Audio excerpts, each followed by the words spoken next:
Welcome to another exciting edition to GroveCityHockey Presents Hockey in our neck of the woods, and you, sir, were a very talked about person towards the end. I'm a fifth-year senior, kind of. Well, it's my sixth year of college. Incredible. Hey guys, we want to say thank you to our sponsor, Cutshield, for bringing you this episode. Make sure you check them out on the link below and use the promo code for 25% off your order.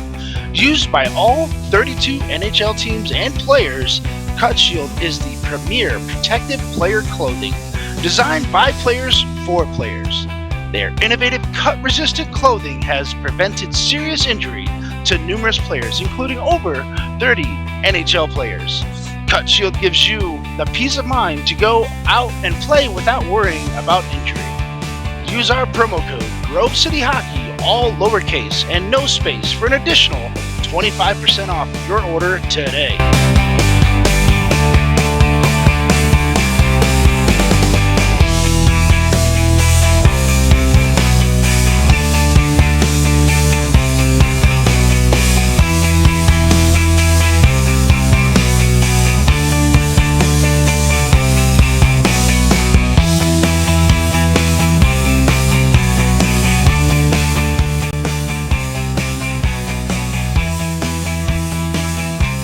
Welcome to GTA Podcast. I'm your host, Ben W. Stock, and with me is a very special guest. I've got the owner and founder of Unify Gamewear, Stephen Campbell. Stephen, how you doing today, brother? Hey, what's going on, Ben, man? Thanks a lot for having me on. I really appreciate it. No, I appreciate you taking time, out of your busy schedule. I know it's pretty busy year for you this past year. It's finally starting to wind down a little bit. But I want to, again, thank you so much, especially with the holidays coming up. I appreciate you taking the time.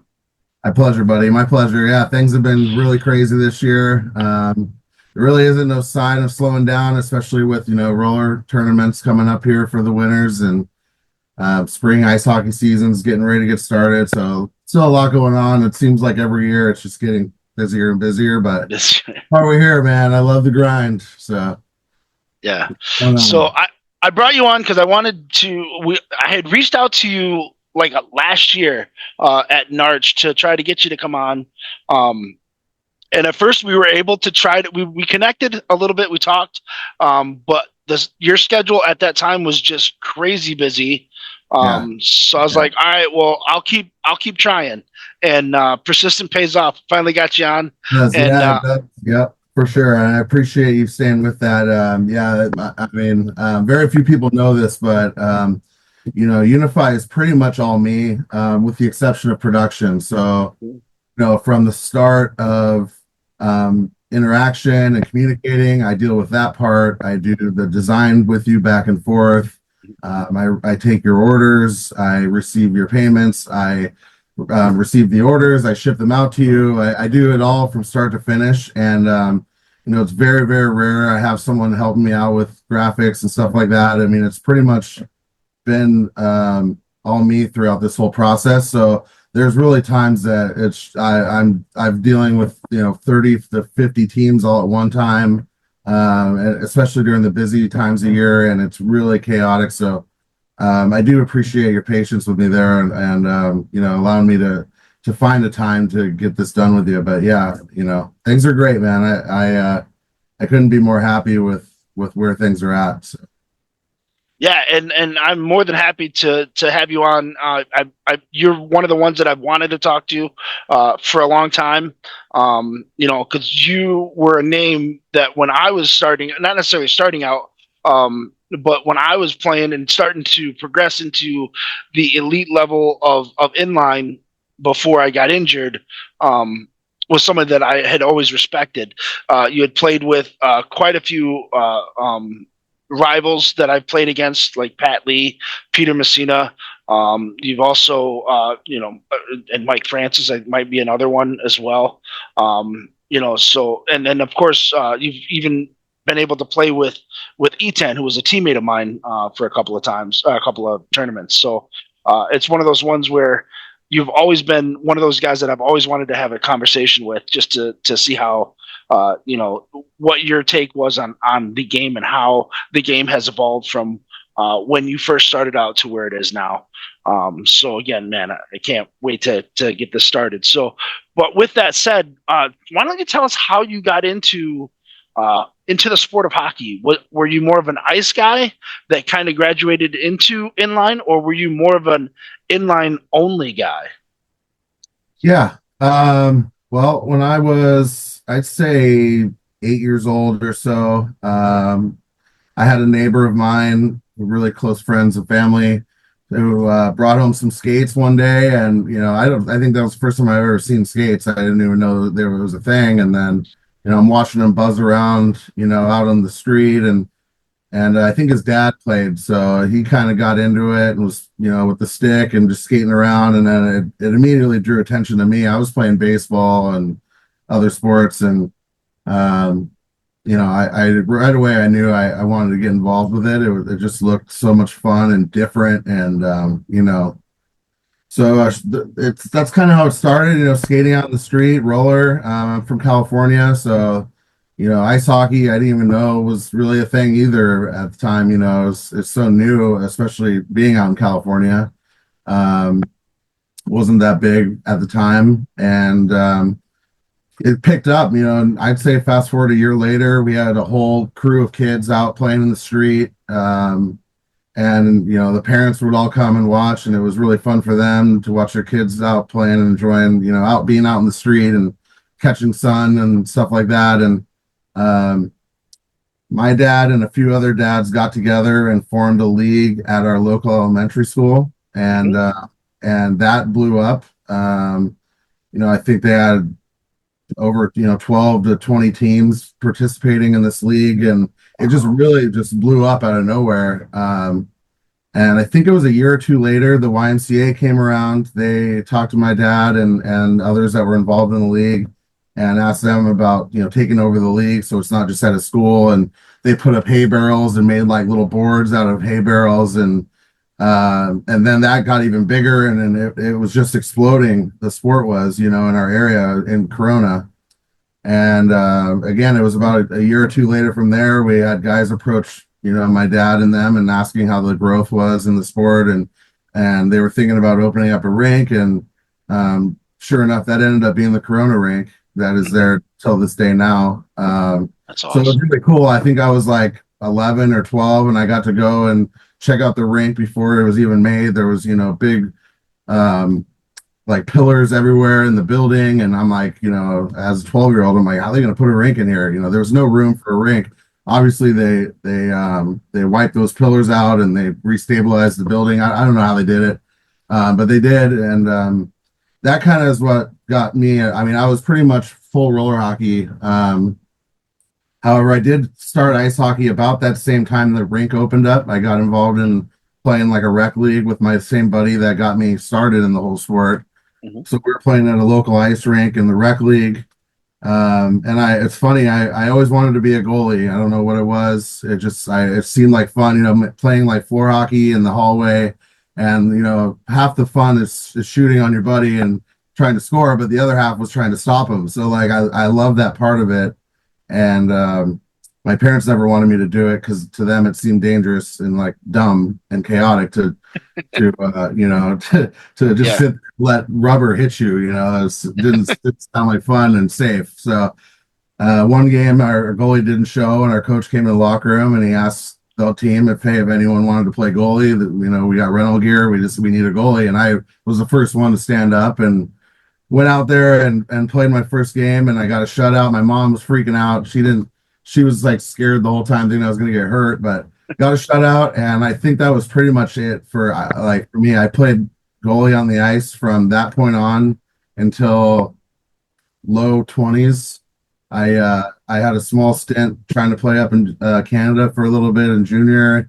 I mean, I was playing AA, AAA-ish here pretty much the whole way up. So, I loved it. Playing goalie on the ice was so much fun, being able to slide and just, I don't know, something about it. It was just, it was such a passion of mine. And so basically the whole way growing up, I went from playing goalie on the ice and playing out and roller. So I was doing both the whole way up. and it was cool because I got to do, I got to see the game so much better as a goalie and see how plays develop, and I think that really helped my game playing out in roller, just because I got to see so much more that no one really got to see. So, and obviously, I was a big fan of defense as a goalie, so it helped I was a forward in roller, so it turned me into being more of a defensive forward, I guess you could say. Trying not to be out of place and cause goals and stuff like that. It was always on the back of my mind. But yeah, I mean, that's pretty much how things got started, and, played at the Corona rink my whole life, pretty much, well, from my youth growing up. And that's pretty much how things took off. So Yeah, that's it, and that's awesome. Because you started out, young, and then you gravitated towards you got a chance to see the rinks built to what it is now, and then to be able to go from playing one of your favorite positions, which is goalie. Who's your favorite goaltender? Like, what kind of pushed you into that direction? Because I can tell you, when I first started out, I wanted to be a goalie, but my first time being a goalie in roller hockey, I got shelled 9-0. The opposite. So I never put pads back on. Yeah, no, I grew up idolizing Marty Brodeur. Obviously, he was like in his prime during my like phase of learning the position, and the Devils were a powerhouse back then too, and he was just on another level talent wise. For me, like there wasn't anybody better, and I wanted to be just like him, and I grew up idolizing him. So he was definitely the guy that I watched and tried to take notes and learn and whatever be like when I played. But that guy was unreal. So yeah, that's awesome. For me, it was Patrick Waugh. So I was a Patrick Waugh fan when he was with the Canadiens, and then when he moved got traded to Colorado, I was like, all right, I'm gonna pick a team. This is my team, and I've been with him ever since.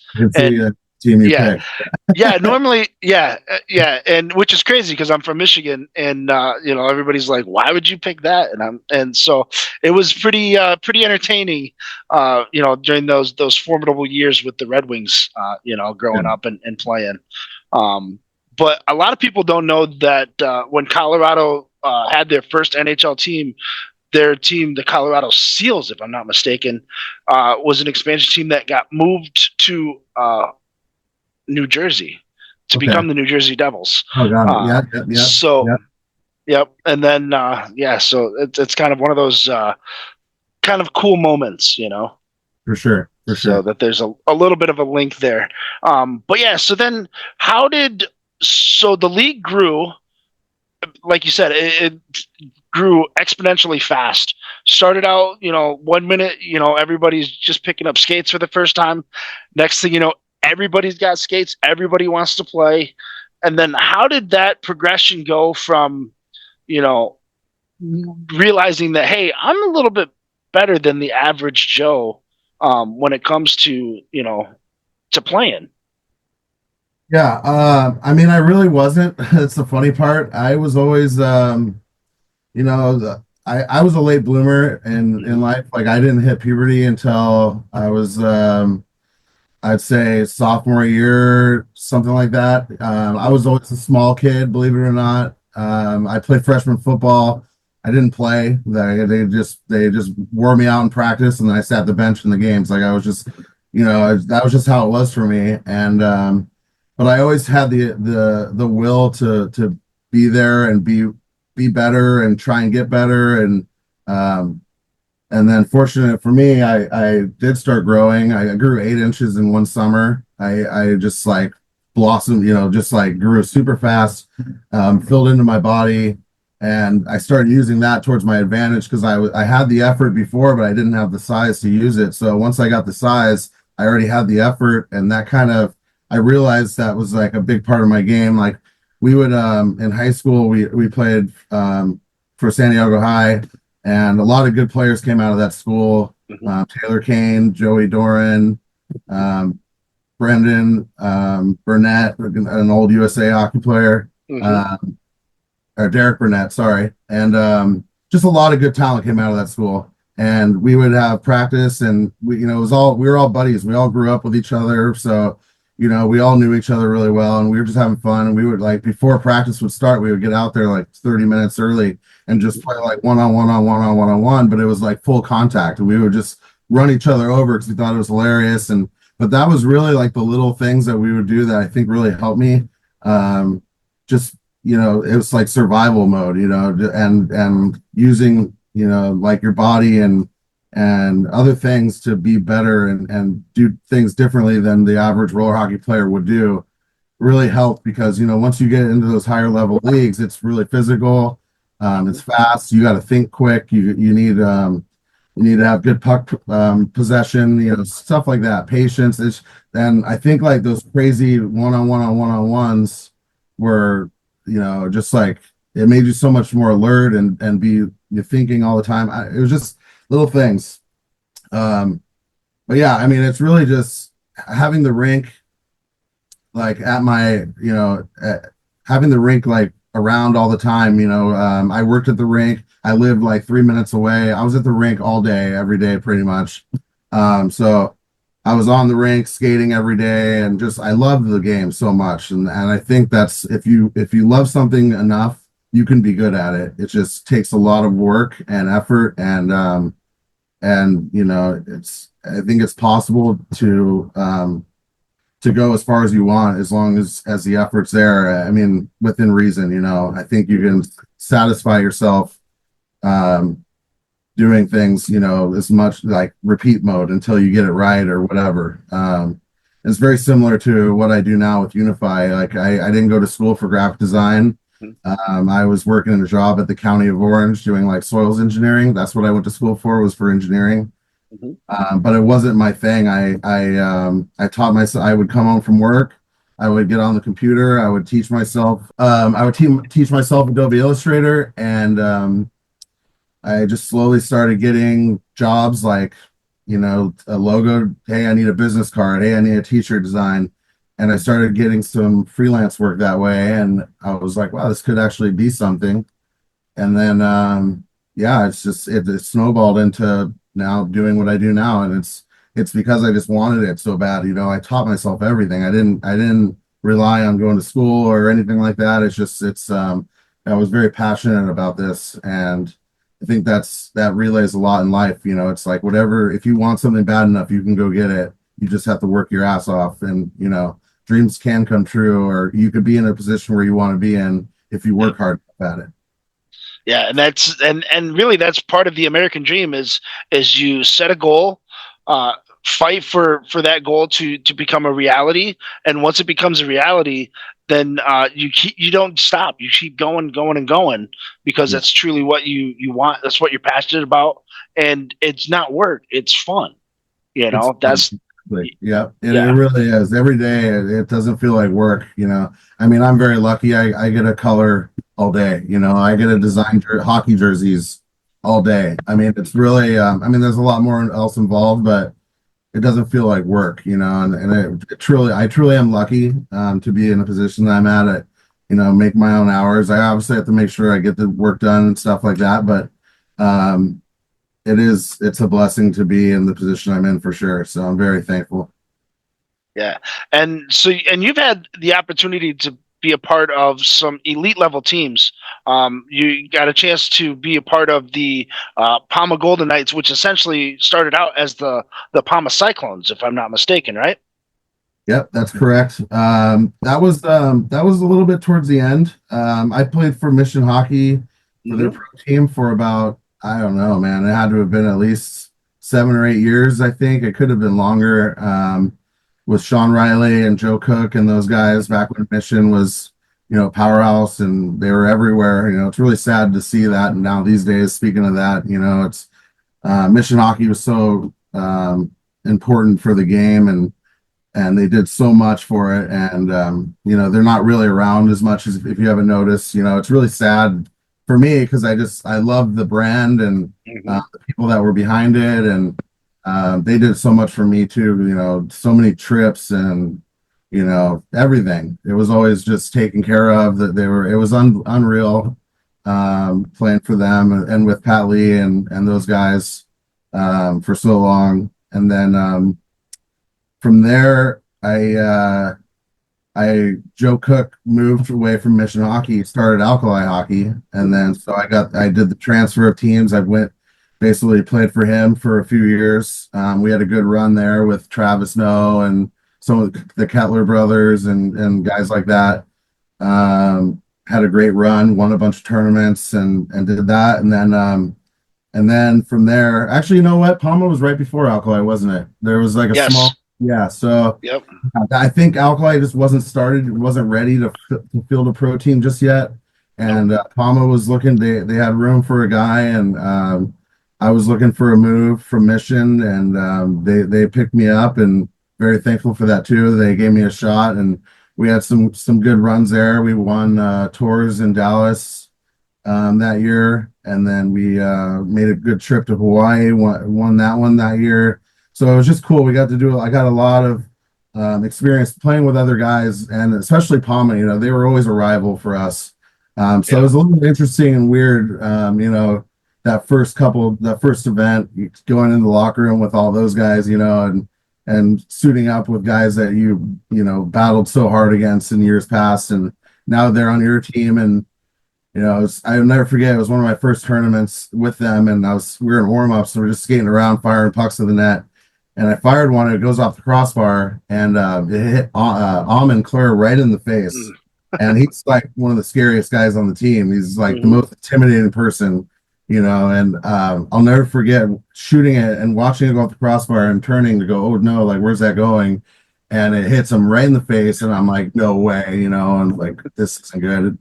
He's immediately leaking like all over the place, and I'm just like, oh man, this is not a good start. But obviously it's an accident, and I apologize and stuff, but we got through it, and it was fun, man. Those guys are a great group of guys, very tight knit set of players, and like I said, I was very fortunate to have a little run with them. That whole program is amazing. The people behind it are even better.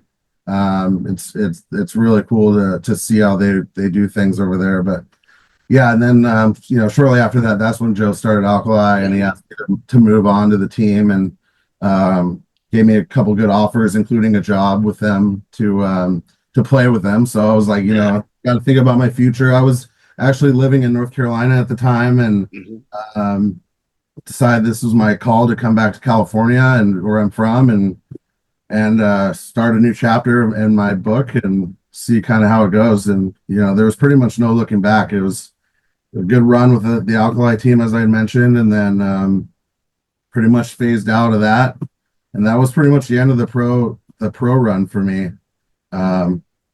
So it was very cool, but that was like it transitioned me into my career. Joe gave me a chance to do custom uniforms with Alkali while I was working for him. So I pretty much ran the whole custom uniform department for Alkali. And pretty much I saw that I can do it. I was doing everything like I'm doing now, but I was doing it for Alkali, and it was working, and it was growing. And I had customers that were following me around from company to company while I was, learning the industry and stuff and freelancing for other companies. And I had customers following me from company to company because they liked working with me. And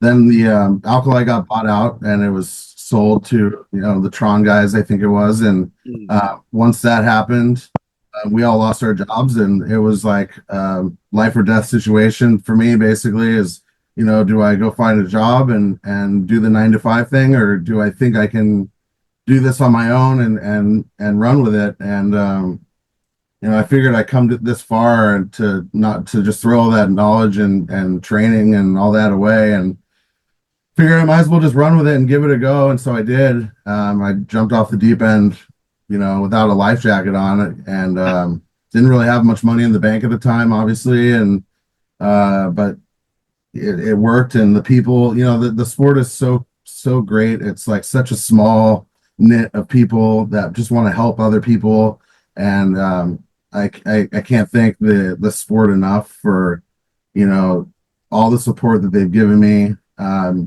There's been so many guys, endless amounts of people have helped me get to where I am. I'd be here all day if I thanked them all, but it's been one hell of a ride so far, that's for sure. So Yeah, it's crazy. When we talk about how tight knit the inline community really is I don't think most other cultures don't realize this, or other sports will realize this, but we literally want to beat the crap out of each other and then have a beer and a potluck with them afterwards and still be friends. Like, there's no grudges unless it's really dirty or really cheap. yeah, no, for sure. I mean, that's the sport of hockey itself. It's doesn't matter where you're going or who you're playing against. It's a battle when you're on the ice or the floor, whatever you want to call it, and then when you're off, everyone's together having beers and laughing about it or whatever. I mean, very rarely have I seen like a grudge or people hate each other even off the rink. I mean, it happens, but it's very rare. And that's what makes me love the sport so much. I have all my best friends either play or played, and something the way our wires work. It's all the same. So yeah. So you got a chance to be a part of a couple of Team USA championship runs. I think you have 3 gold medals, a couple silvers, I think, and maybe a bronze in there. Yep, yeah, definitely a bronze or 2 in there. The 2. Well, there's 2 different groups of USA hockey. There was double IHF, which is non-existent anymore, and then there's like the Fears or World Skate now, whatever that is. Both got to play in both of them. Very lucky to do that, and got to win both of them as well, which was also amazing. The first year was 2010. That was the first time, making the team, and I don't think I've ever had a better feeling in my life. Making that's an accomplishment I never thought I could only dream of. I mean, the team was beyond talented. That was the year, Pat Maroon played with us, and we went on in Sweden together. And the championship game was on the 4th of July, so it was even more, important and special to be there. And we were in Sweden. We ended up winning the whole thing, and the team was just like, I mean, it was like a dream. Like, we all got along. We all had the time of our lives on the rink, off the rink.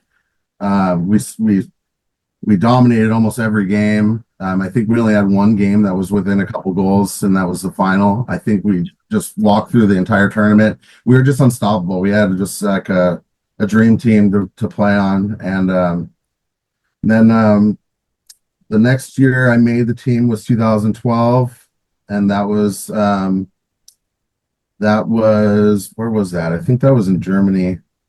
But yeah, I don't believe we won that one.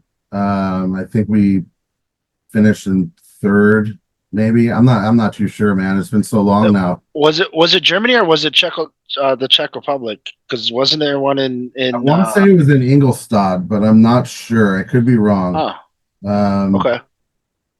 Yeah, I think that was the last. I think I only made the team twice, and that was the 2nd year. But then I went up with Fears, made that team with Ken Murchison as the coach, and that was the year the World Games was going on. So there was 2 national tournaments that year for that event. There's the one that happens every year, which was in France. And we went up to win that one, and then the World Games was in Colombia. That happens every 4 years, and I didn't think anything was really going to top that 2010 run that we had, because it just was too perfect. Everything that went down and everything about it was just amazing. But that time in Colombia was something else, man. They did opening ceremonies for the whole event. I mean, basically the World Games is all the Olympic sports that are trying to get into the Olympics, but they're not there yet. So it's like a B league to the Olympics type thing, I guess you could say. So like wrestling was demoted, I think, from the Olympics, so we got down to the World Games. I think softball was in the World Games when I was there, but now it got promoted to the Olympics, something like that. But the opening ceremonies had like 60,000 people in the soccer stadium. We got to do the lap with our flag, and all the people in Columbia were amazing. Like, it was just a great experience. And then like the 2010 winning on 4th of July, I mean, that was like the best. But it just so happened on this one, the championship game was on my birthday, so I got to win my birthday this year. I mean, there's just so many things that went down that I'm very lucky, man. Like, the sport has given me so much. I think that's part of why I'm doing what I'm doing. I just want to give back to the sport. I love that I'm working in this industry, and I get to design jerseys that when kids get, they love it, and it just brings joy to them to have a cool new jersey, stuff like that. It's just it's really important to me to try and give back to something that gave me so much. So, well, and you're giving them a chance to represent their individuality with your designs. Like they're giving you, like, they're telling you, like, hey, we need to do, we want to see this, or we want to see that. I would love to be able to do X, Y, Z, and you bring it to life, and then it gives them a chance to, give them their interpretation of what they want to represent on the floor, which is nice. Yeah, for sure. And like, I always remember that time, my first travel program I played on, or anything. And the first time you look at your jersey and you put it on and you're out on the rink and you feel like you're a pro out there, you made it, to where you want to be or whatever. And that's why I put a lot of effort into my designs. I want to make sure that they look sharp, that, when that kid gets the jersey or the pants and the uniform or whatever, and they put it on, they feel like a pro when they're out there playing, and they look like a pro. And that's just always been how I've envisioned this brand to go to, is to try to provide unique and sharp looking designs that makes the youth and so on, feel professional when they're out there playing. So, and they're some of the sickest jerseys and unis that I've seen in our sport by far. I mean, I know Tidal Wave's trying to do a little bit. I hate to bring up a competitor, but so good. There's many. Speaking of that, I don't mind it. There's enough to go around for everybody. And Tidal Wave does a great job. There's no knocking them. I don't have any real hate towards any other competitors. I mean, there's a couple guys out there that have done some shady stuff towards me, and I'd rather that can be whatever. But I mean, for the most part, everyone in the sport we don't step on each other's toes. Everyone's friendly. We all know each other. Like I said, I know all the guys in every sport or in every brand. We're all friends, so there's no hate or disrespect or anything like that. I won't badmouth anybody.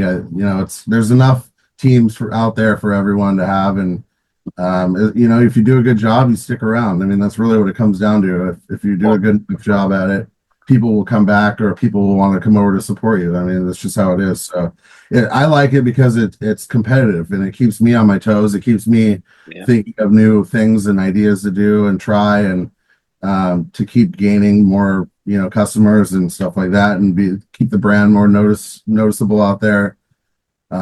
So for me, it's not a big deal, Yeah, no, and I appreciate that. It's one of those things where, that's what sets you apart from other brands, is because you're not willing to take on that competition, because you're willing to dig your heels in and put in the extra work that needs to put out such amazing products. Yeah. And it's one of the things that is another one of the reasons why I wanted to get you on the pod to talk to you about that. And you've also had a chance to be a part of some big games on the pro scene too, because you were part of the Mission Stars, I believe. If I'm not Mission Stars, but just the Mission brand. Yeah, it's like we were Mission Syndicate. It's whatever the brand, the model that Mission was coming out with, we were named out. So yeah. And you had some major rivalries with the Palma Golden Knights, aka the Cyclones, back then. But you also had the Tour Mudcats, if I'm not mistaken, and then the Snipers as well, right?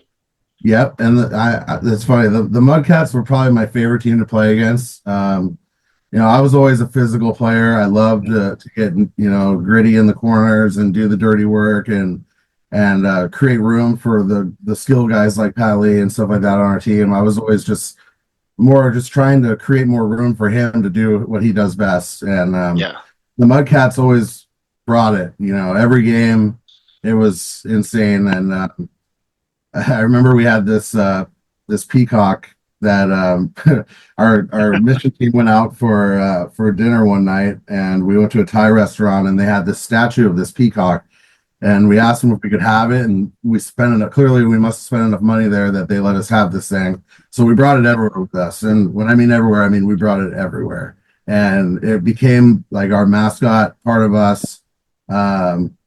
And we were such idiots. We would, before the game, we were doing warm-ups, we would place it in the center ice and have it face the other team like an intimidation thing, and sure enough, the only team that would do this is the Mudcats. But we're playing the Mudcats and they're skating around, and one of the guys, I don't know if it was probably Siebel. It sounds like something Siebel would do, but it comes over and takes a swing at it with a stick, and next thing you know, I mean, we almost bench brawled like before the game even started over this thing. That's amazing. But every game with them was super intense and physical, and those were the games, the fun ones to play in, because you're just so focused on the game, and it's intense and the battle, and those guys brought it all the time. I think they were mostly ice hockey guys, which is probably why, but it was always a fun game playing against the Mudcats back in the day, for sure.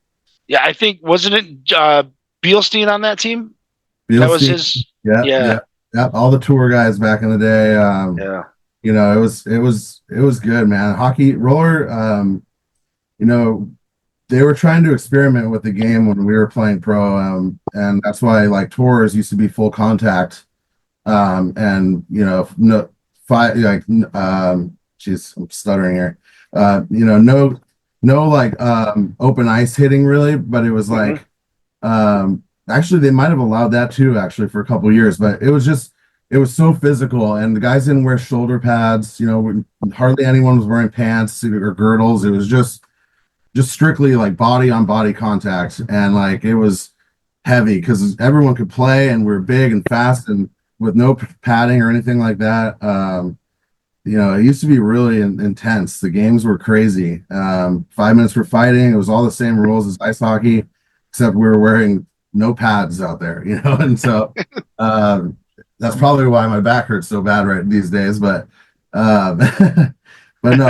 And what's crazy is, there's a lot of big guys out there during those days, and it was always like not a goal of mine, but just so I loved running people over. It was always I loved it. Like, it got a reaction from the crowd. It just felt good to run someone over and not even really feel it because you hit them so hard, stuff like that. Yeah.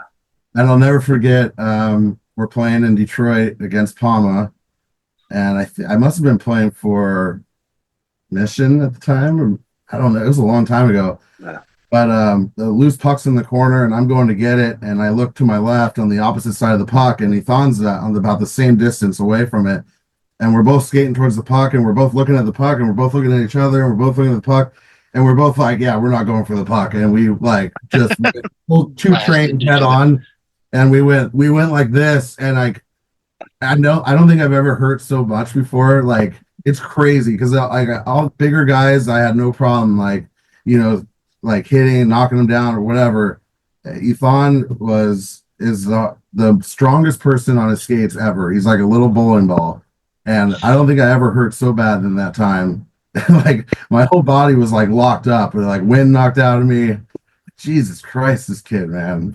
Talk about a talent, man. Ethan is something else. So. Yeah. Well, man, I can't thank you enough for taking the time, to tell us these stories, tell us a little bit about Unify Gamewear.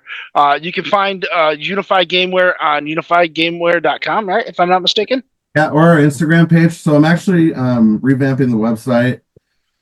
I've been trying to get it done. It's just a lot. Obviously, like I mentioned before, I'm doing so much at once here. But I have been working on it, and I will be launching it sometime early this year. If you want anything modern or up to date, or pictures of what we do, check out our Instagram page. It's at Unify Gamewear, one word. You can DM us there, or you can just go on the website, find contact information. It's all available there. But if you need anything, feel free to shoot us a message, an email. I'll be happy to get back to you. Oh, well, again, Stephen, I can't thank you enough. Make sure you guys check out Unify Gamewear. We'll make sure that we get the Instagram and your website up there for all your uniform needs. Or even apparel needs. You got hats, shirts, shorts, jerseys, pants, you name it, you do it. So, I think I even saw shoes on your website too, which I think is amazing. Yeah, we can do just about anything custom for you. If you need something custom, reach out. Odds are I can do it for you. We have branched out. We are doing custom gloves now, custom bags, equipment bags, pretty much anything you want, man, except for skates. But who knows? Maybe one day. Yeah, well, awesome. Again, I can't thank you enough. I've got to get out of here. My son looks like he just got into some serious trouble at school, so I got to go pick him up. So, Take care, man. So, I appreciate you too. Thank you very much for having me on.